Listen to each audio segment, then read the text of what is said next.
로마 교회는 사도 바울이 이 로마서를 기록할 당시에 한 번도 가보질 않은 교회예요. 누가 세웠는지도 모르고 누가 세웠는지 정확하게 알 수 있는 길은 없고요. 여러 가지 학설이 있지만 한 가지라도 정확한 건 없어요. 어쨌든 유대인과 이방인을 중심으로 이방 땅에 세워진 교회지만은 유대인도 있었고 이방인도 있었고, 그래서 교회가 자생적으로 이렇게 생겼다. 그런데 바울이 자기가 세우지도 않은 교회이면서도 그 교회에게 그들을 위해서, 그 교회를 위해서, 성도를 위해서 그렇게 정말 사랑하는 마음, 하나님의 사랑과 예수 그리스도의 은혜를 가지고 편지를 써서 보낸 것이 로마서라고 처음에 말씀을 드렸어요. 한 번도 본 적도 없고 그 성도들을 만나본 적도 없는데 그 교회 사정도 정확하게 알 수가 없죠. 가보질 않았기 때문에. 그럼에도 불구하고 정말 그 교회 사정에 맞는 말씀을 할 수 있었던 것은 사도 바울이 전도 여행을 다니면서 자기가 교회를 세우고 또 다른 곳에 가서 교회를 세우고, 먼저 세웠던 교회에서 여러 가지 문제가 생기면 또 그것을 듣고 또 그것을 해결하기 위해서 다시 편지를 써서 보냈고, 그러는 과정에서 개척교회, 새로 생긴 교회, 새로 생긴 교회가 아니라도 교회 내에서 일반적으로 일어날 수 있는 문제, 그것은 과거에 초대교회만 그런 것이 아니라 지금도 똑같아요. 동서양을 막론하고 교회에서 일어나는 문제는 미국에 있는 교회나 독일에 있는 교회나 유럽에 있는 교회나 아시아에 있는 교회나 한국 교회나 거의 비슷해요. 교회라고 하는 것이 죄인들이 모인 곳이에요. 죄인들이. 세상 사람들도 다 죄인이지만, 그런데 세상 사람들이 교회를 생각할 때는 교회는 하나님을 믿고 하나님을 아버지라 부르고 그렇게 하나님께 예배를 드리고 찬양을 하고 하나님의 말씀을 듣고 소위 말해서 신앙생활을 하는 사람들이니까 우리하고는 다른 사람들이다. 차원이 거룩한 사람들, 아주 도덕적으로나 윤리적으로 뛰어난 사람들일 것이다 라는 기대감이 있어요. 그런데 사실 그래요? 그렇지 못해요. 그래서 큰 사건이 일어나는 거 보면 꼭 그 사건과 연루된 기독교인들이 많이 있어요. 장로, 목사. 그런데 일반 성도들은 말할 것도 없겠죠. 그게 교회예요. 그러니까 교회에 대해서 어떤 목사님이 그런 말씀을 했어요. 자기는 어디 가서 사람을 만날 때 그냥 일반 사람을 만나면 그런가 보다라고 그렇게 생각을 하는데, 교회 다니는 사람들끼리 모여서 이야기를 하거나 하는 거 보면 세상 사람과 별로 다른 것을 발견할 수가 없더라. 그 목사님이 좀 독설, 아주 독한 말을 많이 하시는 분인데 그러더라고요. 나는 믿는다는 사람 만나는 거 별로 그렇게 반갑지 않다. 더 심하게 얘기해서 밥맛 없다. 그런 얘기를 서슴지 않고 해요. 왜냐하면 안 믿는 사람과 다른 게 없다는 거예요. 똑같다는 거예요. 한술 더 뜰 수 있다는 거예요. 그것을 사도 바울이 누구보다 잘 알았겠죠. 또 하나님의 계시를 직접 받은 사람이고. 그러니까. 그런데 이렇게 사도 바울의 서신서 12권이나 13권 중에서 서신서를 읽어보면 교회를 생각하고 교회를 위해서 어떤 마음과 각오를 가지고 있는지를 아주 잘 알 수 있어요. 자기는 교회를 위해서라면, 복음을 전하는 사명을 감당하기 위해서는 내 생명 같은 것은 조금 더 귀한 것으로 여기지 아니한다. 이렇게 얘기했고, 그리스도의 남은 고난을 내 육체에 교회를 위해서 내 육체에 채우노라. 내 몸에 예수 그리스도의 흔적을 가졌다. 하여튼 교회를 그렇게 핍박하던 사람이 이제 교회를 위해서라면 죽는 것은 전혀 두려워하지도 않고 어떤 어려움과 고난이 있어도 다 감당할 자신이 있다. 물론 뭐 자기가 그러한 힘이 있어서 그런 것이 아니라 하나님께서 정말 내게 능력 주시는지 안에서 그런 것을 얼마든지 감당할 수 있다. 실제로 사도 바울이 사역을 한 것을 우리가 성경을 통해서 알아보면은 얼마나 많은 고통을 당했어요. 고난을 당했어요. 웬만한 사람 같으면 1차, 2차, 3차, 3번에 걸쳐서 전도 여행을 했는데 사도행전에 보면 한 번 전도 여행을 갔다가 그런 고난을 당하면 아이고 나 못하겠다. 내가 무슨 뭐 그렇게 특별한 사람이라고 그렇게 반대하고 심지어는 자기를 죽이려고까지 하는 사람들이 있는데 내가 그리스도의 복음을 전하겠느냐. 그저 한 군데서 정착해서 그저 이 사람들만 데리고 내가 목회를 하겠다 이런 생각을 얼마든지 할 수 있었을 텐데도 불구하고 그는 그런 건 전혀 개의하지 않았어요. 그의 간증을 들어보면 같은 유대인, 뭐 이방인이라면 그럴 수 있다라고 생각하는데 옛날 얼마 전까지만 해도 같은 율법을 지키며 같이 신앙생활하던 그 유대인들, 물론 그 사람들 편에서 볼 때 바울은 배신자죠. 배신자. 유대교를 떠났으니까 그런 사람들이 바울을 죽이기 전까지 내가 먹지도 않고 마시지도 않겠다 결심을 하고 틈만 있으면 바울을 죽이려고 했었고, 가서 복음을 전하면 또 유대주의자들, 유대교에 있던 사람들 할 수만 있으면 어떻게 하든지 바울을 흠을 잡아가지고 깎아내리고, 바울이 너희에게 전한 것은 그건 복음이 아니다. 그게 무슨 복음이냐. 그리고 바울이 무슨 사도냐. 사도 아니다. 그렇게 공격을 하고, 제일 공격을 많이 받은 것이 사도 바울의 그 사도성이에요. 사도성. 사도가 아니라는 거예요. 그래서 우리가 성경을 보면 예수님의 12제자인 베드로라든가 뭐 요한이라든가 마태라든가 뭐 이런 사람들은, 야고보라든가 이런 사람들은 글을 쓸 때 자기가 사도라는 것을 강조하지 않아요. 왜냐하면 그렇게 안 해도 남들이 다 알으니까. 근데 사도 바울은 예수님이 사역을 하실 때 예수님을 배척하던 사람이거든요. 심지어 예수님이 십자가에 죽으시고 부활하시고 초대교회가 생겼을 때 그 교회를, 예수를 믿는 사람들을 잡아서 옥에 넣고 그들을 재판하고 하는 일에 앞장섰던 사람들이에요. 잡으러 다니고. 그러다가 이제 다메섹에서 부활하신 예수님을 만나고 나서 이제 예수님의 제자, 이방인을 위한 사도로 부르심을 받았는데, 그걸 누가 본 사람이 있어도 극소수고 거의 없어요. 그래서 뭐 사도 바울은 편지를 쓸 때 맨 앞에 나오는 말이 뭐예요? 하나님과 예수 그리스도의 은혜로 사도된 나 바울은. 자기가 사도라고 자기가 증거하는 거예요. 왜? 남들이 모르니까. 남들이 모르면 자기라도 얘기해야 되죠. 제가 목사라는 걸 의심하는 사람은 하나도 없잖아요. 우리 교인 중에서. 그런데 그걸 여러분이 뭐 제가 신학교 다니는 거 보기를 했어요. 제가 뭐 제가 목사 안수 받는 걸 보기를 했어요. 전혀 모르잖아요. 실제로 그래서 가짜 목사 많아요. 신학을 한 적도 없고 안수 받은 사람이 없는데 나 목사다 그러면 여러분이 어떻게 알아요? 모르지. 그런가 보다 그러는 것이지. 예? 그래서 여러분들이 믿죠. 의심하는 사람은 없죠. 어떤 성도는요, 의심이 많아가지고 처음 교회를 선택할 때 목사님한테 찾아와서 목사님 어느 학교 나왔습니까? 졸업증명서 보여주세요. 또 목사 안수 언제 받았습니까? 안수 증명서 이러는 성도도 있어요. 요즘에는. 왜냐하면 하도 가짜가 많으니까. 예. 근데 그게 잘못하는 게 아니에요. 잘하는 거예요.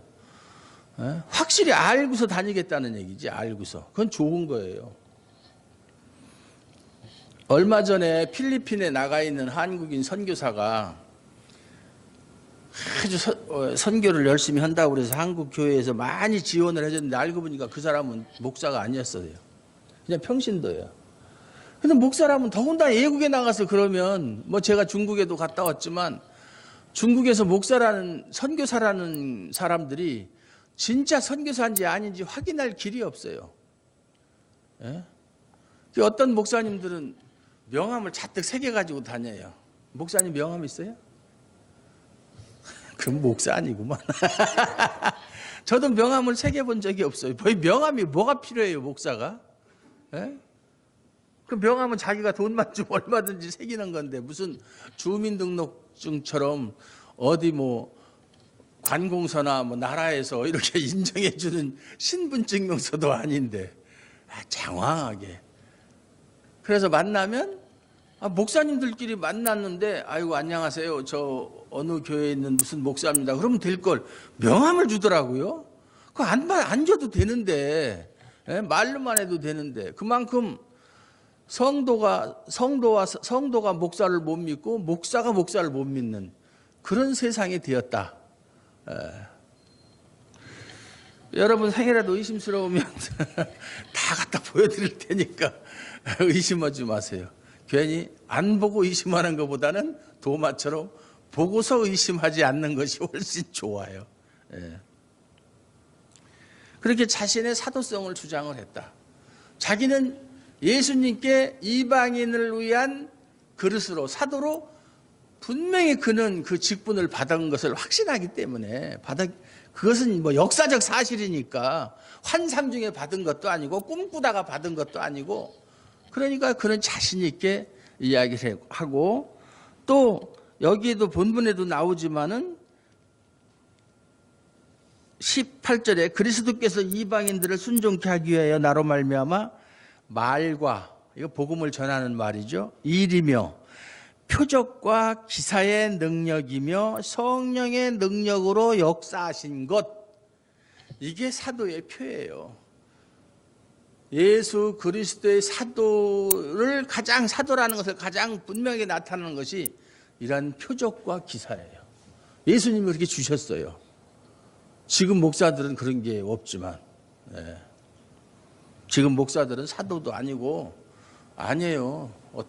요새 신사도 운동이라고 그래서 저 뭐 큰 믿음 교회 어떤 목사가 사도 바울이 사도냐?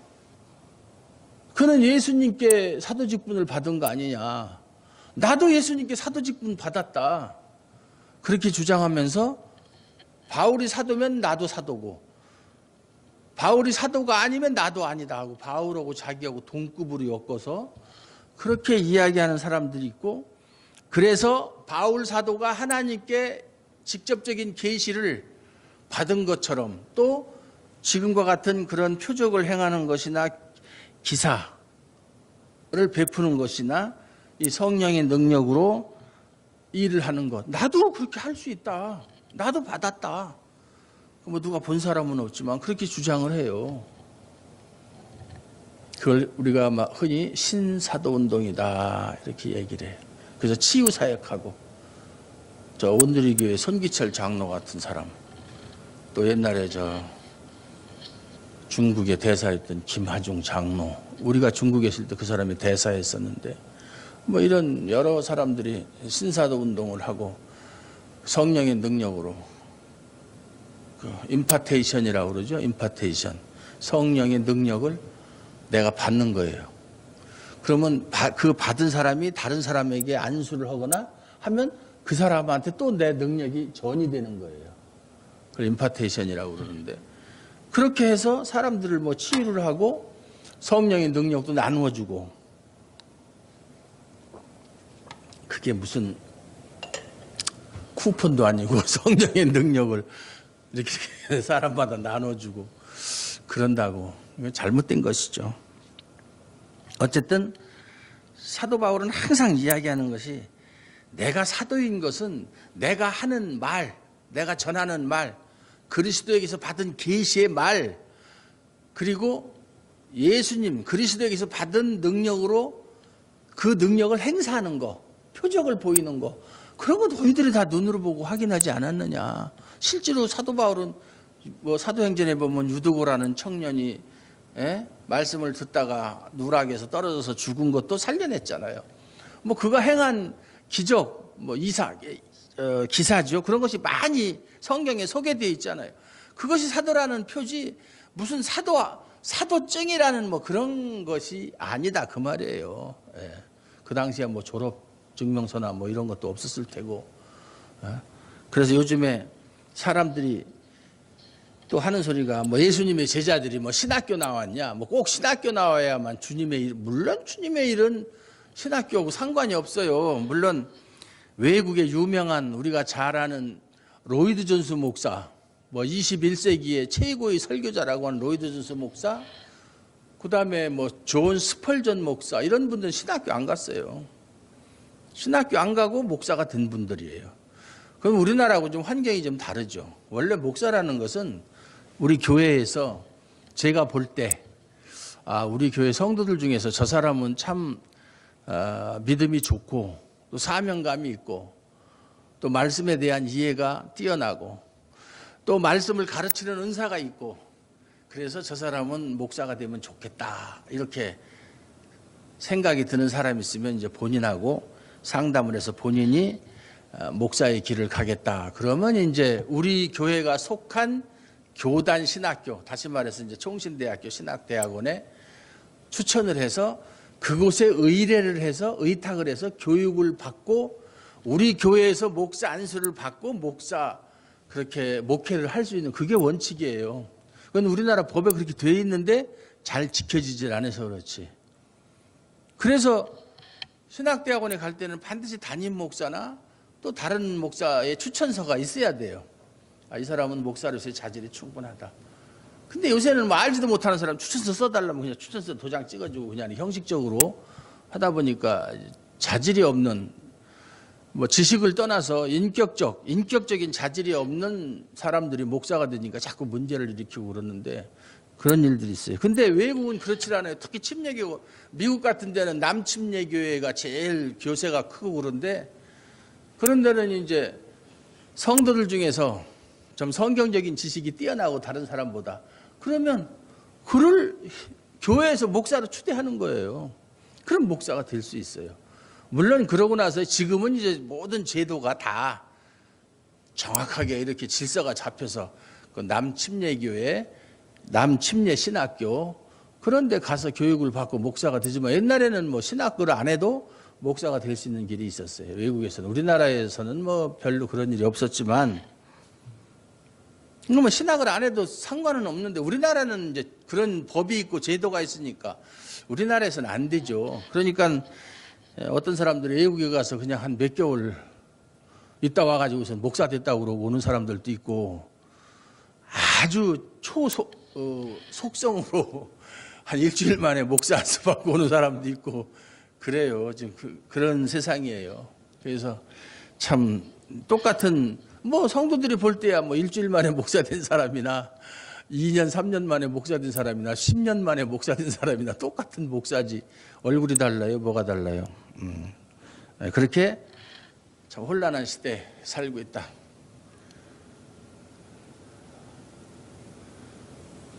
제가 늘 이제 목사님들하고 이렇게 상담도 하고 같이 의논도 하고 토론도 하고 막 그러는데 다 뭐 신학적으로 요즘에 특히 갈수록 더해요.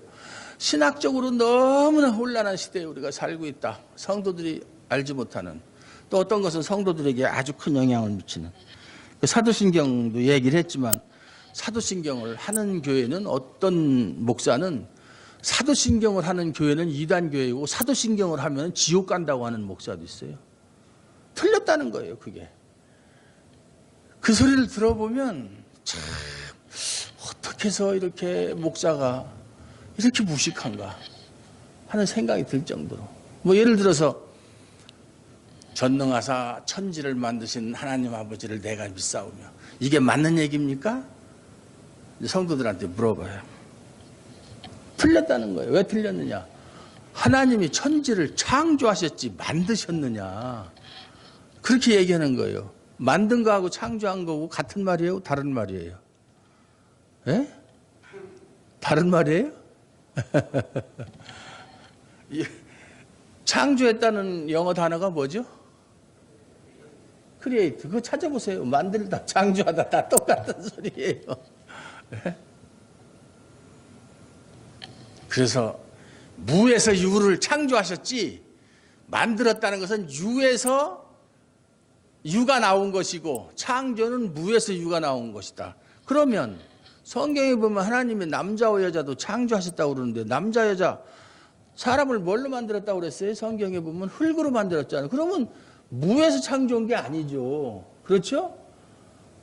이 하나님이 만드신 그 흙을 가지고, 그 재료를 가지고 했으니까 유에서 유지. 그러면 창조라는 말을 쓰지 말아야 되는데 성경은 분명히 창조했다고 그렇게 기록되어 있다고요.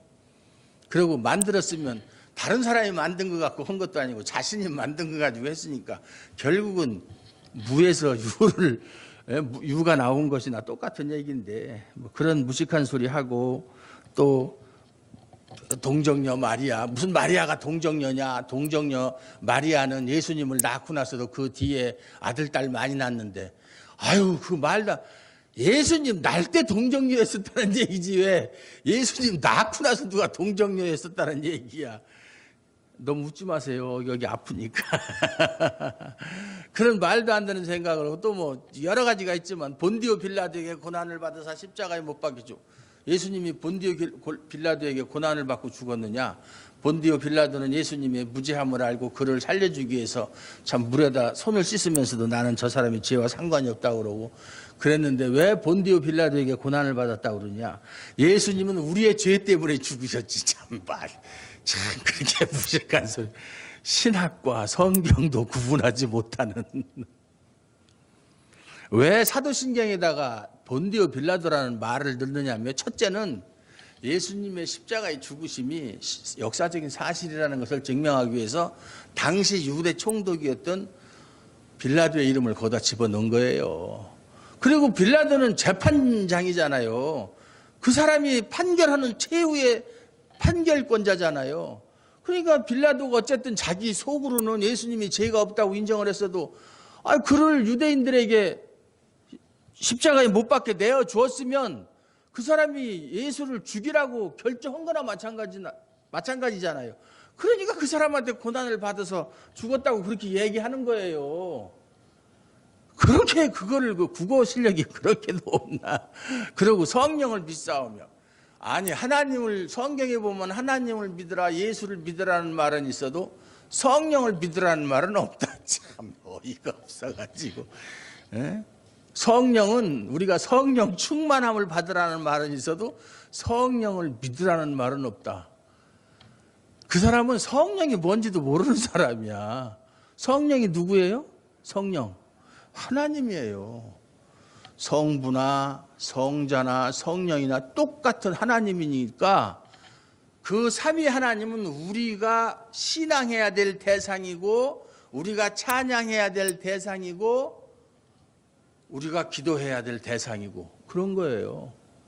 그런데 그걸 모르고 이 성령을 믿으라고 하면 되느냐? 그래서 틀렸다. 그래서 이 사도신경은 사탄이 만들어 놓은 거고, 참 사탄이 참 그래서 이것을 하는 것은 사탄이 좋아하는 거고, 이것을 하는 교회는 이단 교회고, 이것을 하는 교회 사람들은 지옥에 간다. 이렇게 그거를 유튜브에 올려가지고서, 유튜브에 가서 여러분이 사도신경 이렇게 치면은 그게 나와요. 그런 시대에 말도 안 되는 것을 너무나 많이 주장하고 정말 혼란스럽고, 신학을 한 저도 하도 틀린 소리를 계속 누가 하면 처음에는 야, 이 말도 안 되는 소리 하지도 마라 이렇게 하다가도 자꾸 들으면 이거 정말 그런 거야? 이렇게 헷갈릴 정도로, 뭐 그래서 넘어가진 않지만, 전 그렇게 하다 보니까 일반 성도들한테 계속 이렇게 주입을 하면 그 넘어가게 되어 있어요. 세뇌돼 가지고 참 너무나 지금 신앙적으로 혼탁한 이런 시대에 우리가 살고 있다. 정신 바짝 차려야 된다. 사도 바울이 15장에서 권면하는 것이 여러 가지예요. 교회 내에 있는 문제, 제일 큰 문제가 뭐예요? 교회 내에서의 계층 간의 문제, 믿음이 강한 자와 약한 자. 교회는 여러 다양한 계층의 사람들이 모여 있으니까 교회 내에서는 차별이 있으면 안 돼요. 차별이 있으면 교회에서 높은 사람도 없고 낮은 사람도 없고 뭐 목사 장로가 계급이 아니잖아요. 똑같은 사람들이잖아요. 우리 다 성도예요. 저도 성도고 여러분도 성도고 성도인데 저는 말씀을 전하는 은사를 받아서 그 직분을 행하는 거예요. 그것이지 제가 뭐 계급적으로 높은 사람은 아니잖아요. 여기 높이 서 있는 것은 여러분들이 잘 보게끔 서 있는 것이지 다른 의미 아무것도 없어요. 여기 밑에 내려가서 해도 상관없어요. 여기서 누워서 가.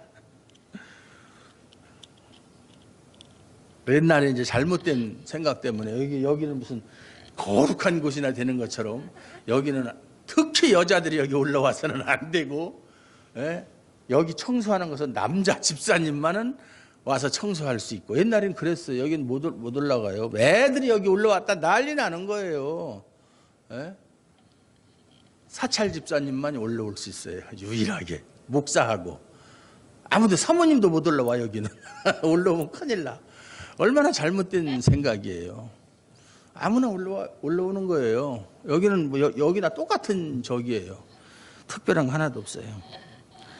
그래서 강한 자가 약한 자를 그 약점을 꼬집어서 그를 비판함으로 그가 상처를 받고 신앙생활하는데 방해를 받는 그런 일이 있어서는 안 되겠다.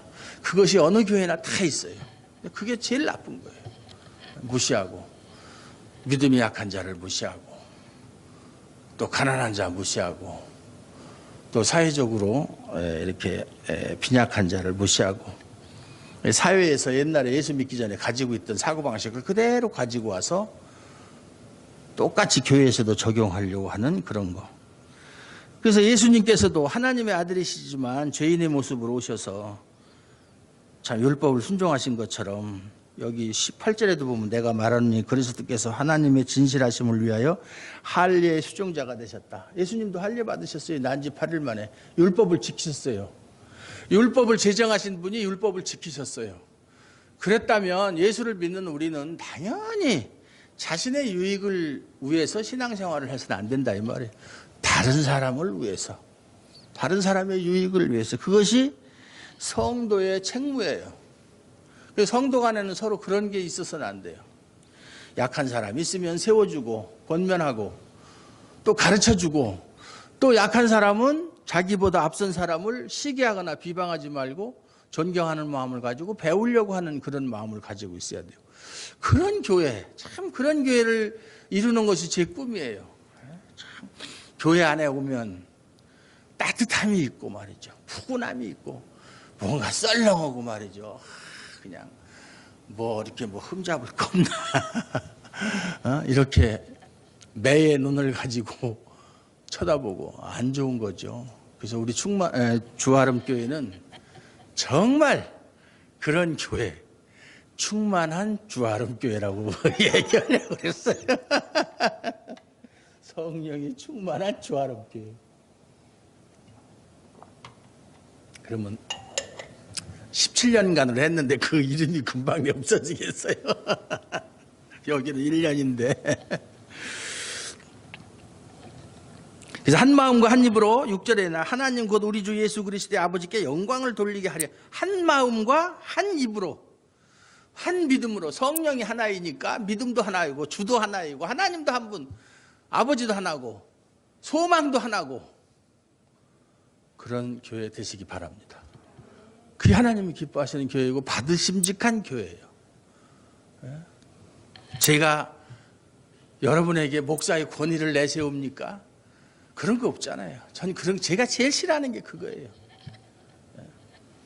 주면 주는 대로 주면 주는 대로 받고 안 주면 말고 고기 한 점 집사님이 더 주면 먹고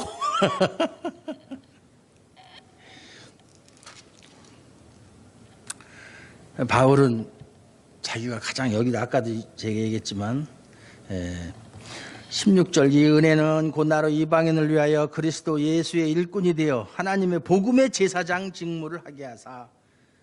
우리는 다 우리 또한 복음의 제사장이에요.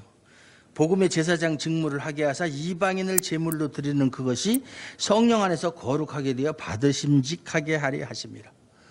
이방인들, 아직 하나님을 모르는 사람들에게 복음을 증거해서 그들을 정말로 영적인 것이죠. 제물로 하나님께 드린다.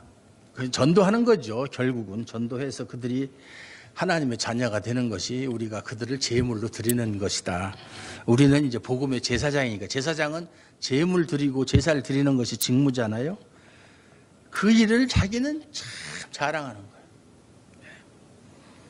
그래서 그러므로 내가 그리스도 예수 안에서 하나님의 일에 대해 자랑하는 것이 있거니와 그리스도께서 이방인들을 순종케 하기 위하여 나로 말미암아 말과 일이며 표적과 기사의 능력이며 성령의 능력으로 역사하신 것 외에는 내가 감히 말하지 아니하노라. 다른 것은 자랑할 것이 전혀 없노라. 그래서 사도 바울이 말하기를 누구든지 자랑하는 자는 그리스도 안에서 자랑하라. 그거밖에 자랑할 것이, 내가 십자가 위에는 다른 아무것도 내게는 고상한 것이 없다. 내게 있어서 가장 고상한 것은 예수 그리스도를 아는 지식이다. 빌립보서에서 말한 대로 다른 모든 것은 다 예수 그리스도를 위해서, 다른 모든 것은 다 배설물로 내가 여기고 버렸다. 오로지 일편단심 예수. 그래서 사도 바울이 가장 많이 쓰는 단어가 그리스도 안에서, 예수 안에서, 아들 안에서. 그거 가지고 박사학위 받은 사람들 많아요. 에이스 크리스토스. 에이스가 영어로 인이거든요. 크리스토스, 크라이스트. 예수 안에서, 아들 안에서. 다 똑같은 말이죠. 그 사람은 그거밖에 몰라요. 예수님 안에서, 그리스도 안에서. 나의 나된 것은 오직 그리스도로 말미암은 것이다. 그래서 우리 개혁주의의 특징이 뭐예요? 첫 번째가 뭐냐? 오직 성경. 오직이 이제 라틴어로 솔라거든요. 솔라 스크립투라. 스크립투라가 성경이에요. 오직 성경. 오직 은혜. 하나님의 은혜. 구원은 하나님의 은혜로 받는 거니까. 솔라 그라티아. 그레이스예요. 영어로 그레이스. 오직 은혜. 그라티아. 오직 믿음. 믿음을 피데라고 그래요. 피데. FIDE. 라틴어는 그냥 그대로 읽으면 돼요. 피데. 솔라 피데. 오직 예수. 오직 예수. 그 다음에 또 뭐예요? 5가지인데. 예? 오직 성경. 오직 믿음, 오직 은혜, 오직 성경 했나? 하여튼 헷갈리는데 하여튼 5가지. 오직 그거밖에 없어요. 오직 영광. 그로리아. 영광. 무슨 영광. 그런데 개혁주의적 신앙을 가진 성도들은 그것이 몸에 배어 있어야 돼요. 배어 있어야 돼요. 나는 예수님밖에 모른다. 나는 하나님의 은혜밖에 모른다. 내 힘으로 뭐 하는 거 아니다. 나는 오직 믿음으로만 다 되어지는 것이지 내가 선을 행함으로 하나님께 뭔가 상을 얻고 구원을 얻는 것이 아니다. 복을 받는 게 아니다. 나는 믿음으로만, 오직 하나님의 은혜로만. 내가 사는 것은 오직 하나님의 영광을 위해서 사는 것이다. 먹든지 마시든지 무엇을 하든지 다 하나님의 영광을 위해서 하라. 고린도전서 10장 31절에 있는 말씀처럼 그것을 아주 입에 달고 다 살아야 돼요. 그러고 나서 그 다음에 나중에 또 개혁주의 5대 교리. 개혁주의 5대 교리 아세요? 강 집사님? 예, 그건 기본으로 아셔야지. 그거 알면은 일단은 신자로서의 기본적인 건 다 갖춘 거예요. 그리고 바울이 마지막으로 이 로마서를 써서 보낸 목적이 다른 또 목적이 있어요. 그 사람은 항상 무슨 하는 일이 다 그리스도를 위하고 교회를 위한 일이에요. 로마 교회, 알지도 못한 로마 교회에 편지를 써서 그들에게 복음을 증거하고 그들에게 권면을 하고 이제 16장이 이제 권면하는 내용이 나오는데 마지막으로 그렇게 해서 그들과 관계를, 그리스도 안에서 관계를 맺고 그들의 도움을 받아서 다음 자신의 선교 목적지인 서바나로 가는 것이 사도 바울의 로마서를 쓴 목적이에요. 서바나가 지금의 스페인이에요. 스페인까지 복음을 전하러 가려고 그랬어요. 근데 어떤 사람 말에 의하면 서바나까지 갔었다. 죽기 전에. 사도 바울이 AD 64년경에 로마의 네로의 박해 때에 베드로와 같은 해에 죽었어요. 순교당했어요. 칼로 목을 이렇게 쳐가지고, 저는 가보질 않았지만 칼로 목을 쳤는데 목이 몸에서 떨어지면서 통 한 번 튀고 두 번 튀고 세 번 튀고 그랬대요. 근데 그 자리에다가 지금 그대로 사도 바울의 그 조각물로 목 조각물을 이렇게 만들어놨다고 그러더라고요. 본 사람들 얘기하면. 베드로는 우리가 이제 흔히 말하는 거꾸로 십자가에 못 박혀 죽었다고 그러고. 그래서 어떤 사람은 스페인까지 갔었다. 그런 증거가 있다. 뭐 그렇게 이야기하는 사람도 있고, 어떤 사람은 스페인까지는 못 가고 순교를 당했다. 뭐 갔든 못 갔든 그게 중요한 게 아니라 사도 바울의 마음속에, 그림 속에 그런 원대한 그리스도의 복음을 전하고자 하는 그런 그림이 그려져 있었다. 그게 참 중요한 거예요. 비전이죠, 비전. 우리도 그리스도 안에서 품는 비전이 있어야 돼요. 비전. 그냥 교회 나가고, 주일 되면 교회 나가고, 평일날은 그냥 뭐 내가 하던 일 하고, 또 주일날 되면 교회 나가고, 뭐 그런 게 아니라 그리스도인으로서 가져야 될 비전, 신앙의 비전이 있어야 돼요. 비전. 저는 비전이 있죠. 당연히 있죠. 지금 나이가 이렇게 먹었어도 저는 큰 비전을 가지고 있어요. 뭐냐고요? 안 가르쳐줘요. 500원. 궁금하면 500원. 나이하고 상관없잖아요. 죽을 때까지 내가 그리스도께 붙잡힌 바 된 사람이니까 죽을 때까지 그 직분에 충실해야 되고, 비전을 가지고, 그것이 실현이 되고 안 되는 것은 하나님이 하실 일이고, 어쨌든 노력을 해야 되고, 그거 가지고 준비를 해야 되고. 여러분도 그런 비전을 가지시기 바랍니다. 그러면 그것이 하나님의 뜻과 일치될 때는 여러분이 비전을 위해서 기도하시고 준비하시고 그러면 반드시 이루어 주실 줄로 믿습니다. 아멘 안 해요? 에이, 비전은 무슨 비전. 그냥 되는 대로 살지. 그건 패배주의적인 생각이에요. 그렇게 살면 안 되죠. 사실상 우리 예수를 믿는 신자는 말이죠. 그리스도인은 세상 사람들과는 비교할 수 없는 큰 소망을 가진 사람이잖아요. 그렇게 나약하게 살면 안 돼요. 먹고 사는 문제가 중요한 게 아니잖아요.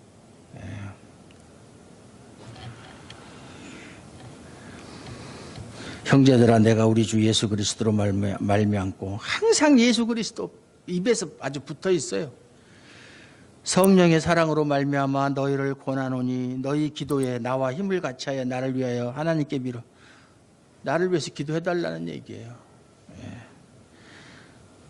나로 유대에 순종치 아니하는 자들에게서 구원을 받게 하고, 유대에 순종치 않는 사람, 유대인들이죠. 유대주의자들, 바울을 괴롭히고 죽이려고 하는 사람들, 그런 사람들한테 해를 당하지 않고, 또 예루살렘에 나의 섬기는 일을 성도들이 그래서 이제 고린도 교회 사람들이 이방 교회지만 예루살렘은 유대인 교회거든요. 거기를 위해서 예루살렘에 있는 사람들은 좀 가난해요. 근데 고린도 교회는 부자 교회예요. 항구 도시고 또 거기는 아주 무역이 성행했던 곳이기 때문에 헌금이 많이 나왔어요. 그래서 그 헌금을 모아서 바울이 예루살렘 교회로 가지고 가요.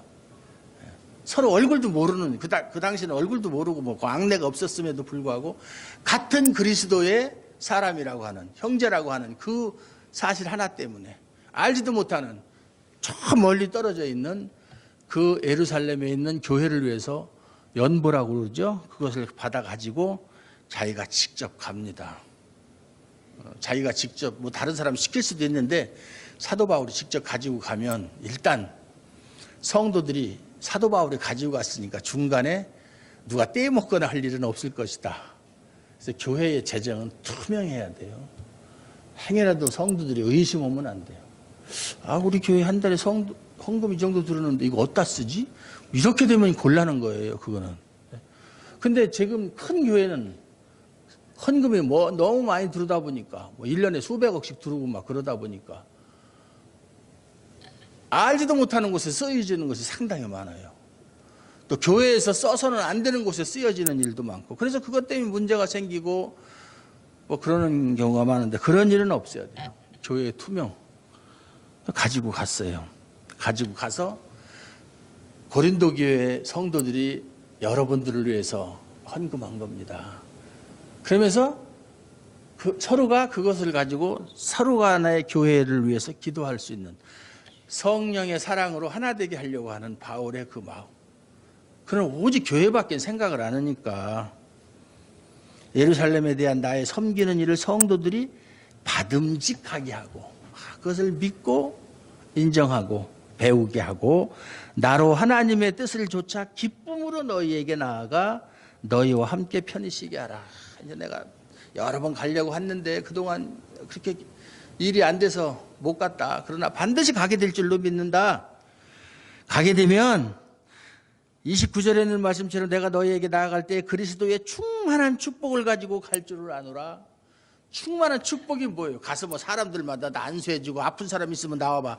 내가 난수해서 이런 게 충만한 축복이 아니라 충만한 축복이 뭐겠어요?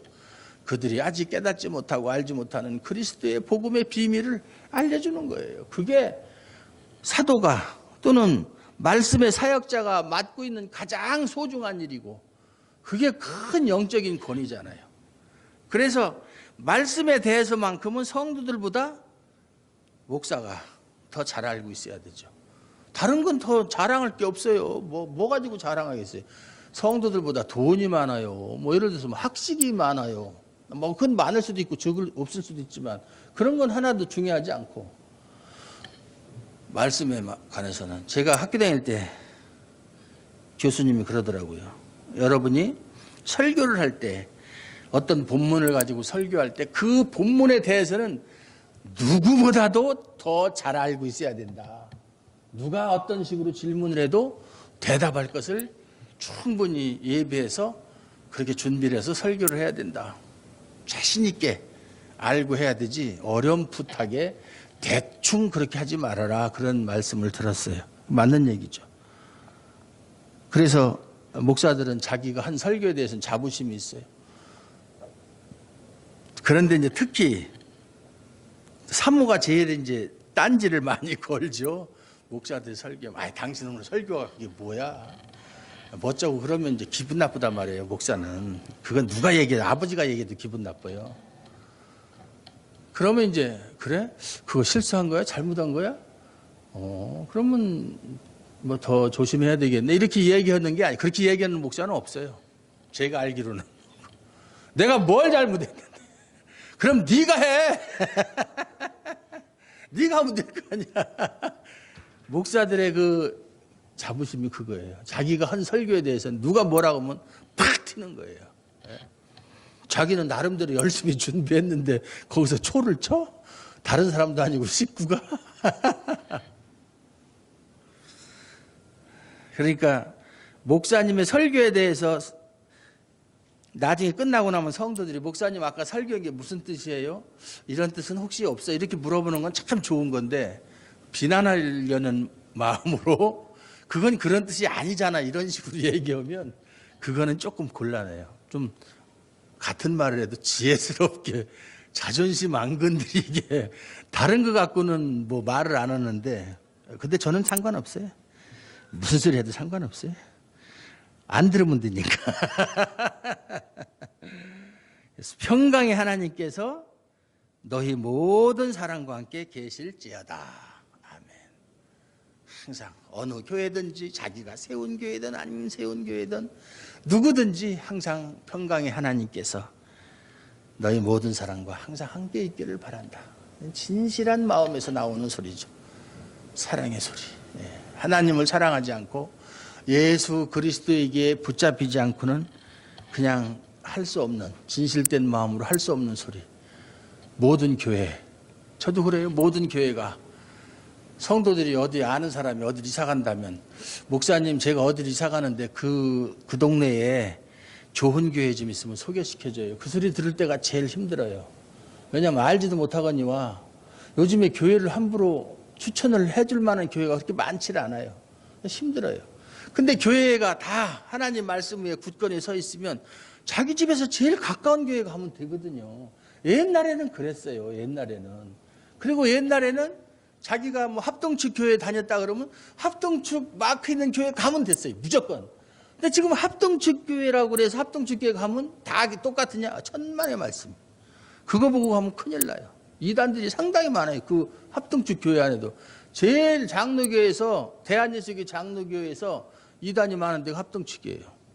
그거 아셔야 돼요. 여러분은 참 복이 많은 분들이 이단 아닌 데를 왔으니까. 많아요. 같은 학교에서 같이 수업을 하고 같이 졸업하고 안수를 받아도 좀 시간이 지나면 한 사람은 이쪽으로 가고 한 사람은 이쪽으로 가고 가는 길이 달라요. 그래서 우리도 학교 때 만났던 친구들과 지금도 계속 한 달에 한 2, 3개월에 한 번씩 만남을 갖는데 서로가 생각이 다 달라요. 신학적인 사고가 틀려요. 아까도 얘기했지만 그런 시대에 지금 우리가 살고 있어요. 어쨌든 우리 성령이 충만한 조아름 교회 성도들은 한 마음 한 뜻으로 한 하나님, 한 예수, 한 성령님 안에서 같은 마음을 가지고 하나님을 섬기고 하나님께 받는 은혜의 충만한 복이 항상 임하기를 주님의 이름으로 축원합니다. 하나님 감사합니다. 오늘도 하나님 아버지께서 함께해 주셔서 하나님이 사랑하시는 우리 주아름교회 성도들에게 하나님께서 주시는 말씀을 통하여서 우리가 어떻게 신앙생활을 하는 것이 하나님께 합당한 것인지 또 하나님의 사랑을 받는 것인지를 알게 하여 주셔서 감사합니다. 우리 주아름교회가 정말 하나님께 받으심직한 교회로 자라갈 수 있도록 축복하여 주시옵소서. 예수님 이름으로 감사드리옵고 기도하옵나이다.